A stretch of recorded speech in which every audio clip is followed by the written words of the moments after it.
پہلی بات تو یہ کہ دیکھیں پیغمبر اسلام صلی اللہ تعالیٰ علیہ وسلم سے کچھ لوگوں نے کہا کہ یا رسول اللہ ہم خدا کی قسم ہم اپنے رب سے رب العالمین سے محبت کرنا چاہتے ہیں۔ پہلی بات آپ صلی اللہ علیہ وسلم سے کچھ لوگوں نے، یہ حدیث پاک میں ہے کہ آپ صلی اللہ علیہ وسلم سے بہت سے لوگوں نے کہا کہ اے اللہ کے رسول ہم رب العالمین سے محبت کرنا چاہتے ہیں، اللہ کی قسم ہم اللہ سے محبت کرتے ہیں۔ ایک بات ہوگی۔ دوسری بات، وہ جو نجران والا وفد آیا تھا نا عیسائیوں کا، انہوں نے بھی یہی کہا تھا کہ دیکھیں ہم حضرت مسیح علیہ السلام، حضرت عیسیٰ علیہ السلام کی اگر ہم عبادت کر رہے ہیں تو اس کا یہ مطلب نہیں کہ ہم براہ راست ان کی کرتے ہیں، یہ اللہ کی محبت کی وجہ سے کر رہے ہیں، کیونکہ وہ اللہ کا بیٹا ہے نعوذ باللہ ان کے بقول، یا دوسرا خدا ہے۔ ہم عیسیٰ علیہ السلام کی عبادت اس وجہ سے کرتے ہیں کہ ہماری اصل محبت اللہ سے ہے۔ یہ دوسری بات ہوگی۔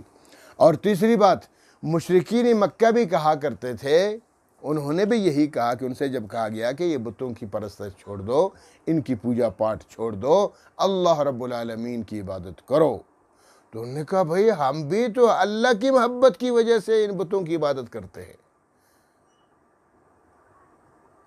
اور ہم چونکہ اللہ کو، ان کا نظریہ تھا، ان کا، ہمارا نہیں ہے، ان کا نظریہ تھا کہ ہم اللہ کو پہنچ نہیں سکتے ہیں، اللہ تک جا نہیں سکتے ہیں، تو ہم ایسا کرتے ہیں کہ یہ اللہ کے فرستادہ ہیں، اللہ کے مقربین ہیں، ہم ان کی عبادت کرتے ہیں، ان کی پوجا پاٹ کرتے ہیں، پھر یہ ہماری فریاد اللہ تک پہنچاتے ہیں۔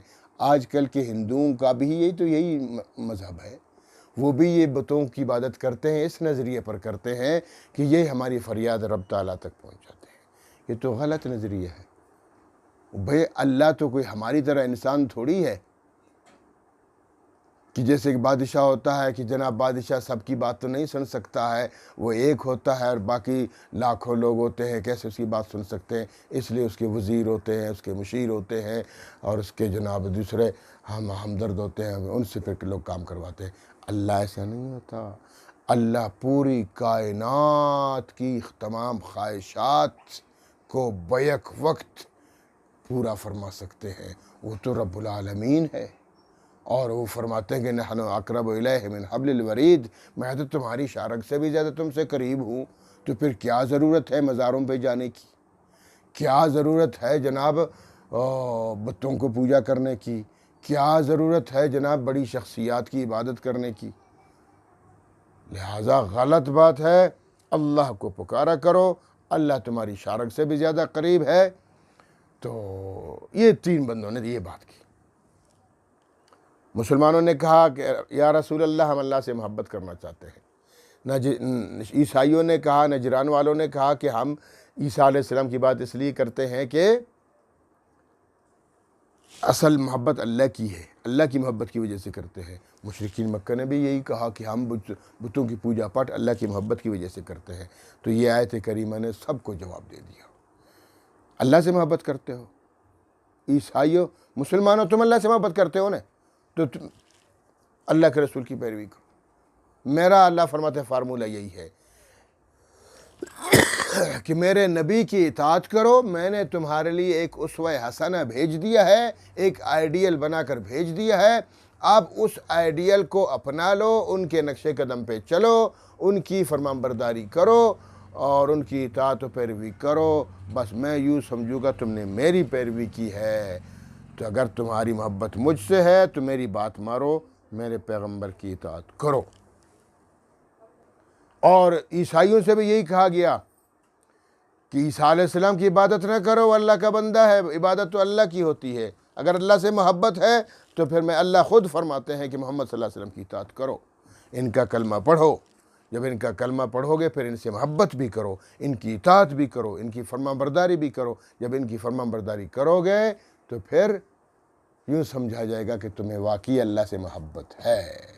اسی طرح مشرکین مکہ سے کا بھی یہی جواب مل گیا کہ تم یہ پوجا پاٹ چھوڑ دو بتوں کی، کہ لات و منات و عزا و حبل وغیرہ، ان کی پوجا پاٹ چھوڑ دو، رب العالمین کی عبادت کرو، وہ تمہارے شارک سے بھی زیادہ قریب ہے۔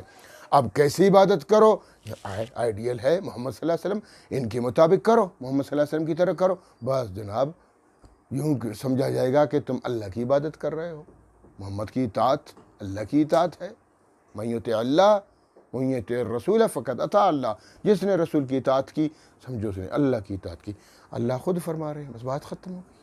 عبادت ہوتی اللہ کی ہے، نبی کی بھی عبادت نہیں ہوتی، عبادت صرف اللہ کی ہوتی ہے، لیکن کس کے کہنے کے مطابق، کس کی اطاعت کے مطابق؟ محمد صلی اللہ علیہ وسلم کی۔ اس لیے لا الہ الا اللہ محمد الرسول اللہ دونوں لازم و ملزوم ہے۔ جو شخص توحید پرست ہے، اللہ کی وحدانیت اس کے دل میں کوٹ کوٹ کے بھری ہوئی ہے، لیکن وہ رسول کو نہیں مانتا، پرلے درجے کا کافر اور مرتد ہے، اس کا کوئی تعلق نہیں توحید سے، وہ جھوٹا موحد ہے۔ بہت سے آج کل بھی لوگ بہت سارے ہیں نا کہ اللہ کا کلام ہمارے کافی ہے، اللہ کی ذات ہمیں کافی ہے، ہمیں محمد کی ضرورت نہیں، اوپرلے درجے کا کافر ہے۔ اس کو کیسے پتہ چل گیا اللہ کا؟ اس کو کیسے پتہ چل گیا قرآن کا؟ تو قرآن کی صداقت بھی تو محمد صلی اللہ علیہ وسلم نے دی، اللہ کی وحدانیت بھی تو محمد صلی اللہ علیہ وسلم نے بتائی ہے، اور خود وہ اللہ تعالیٰ فرماتے ہیں اپنے اسی کلام میں مقدس میں فرماتے ہیں کہ ان کنتم تحبون اللہ فاتبعونی، میرے پیغمبر آپ ان سے کہہ دیں کہ تم اگر اللہ سے محبت کرنا چاہتے ہو تو میں محمد کی اطاعت کرو، میری محمد کی فرمان برداری کرو، تب تمہیں واقعی پتہ چلے گا کہ تم اللہ سے محبت کرتے ہو۔ ہاں یہ بات ہو گئی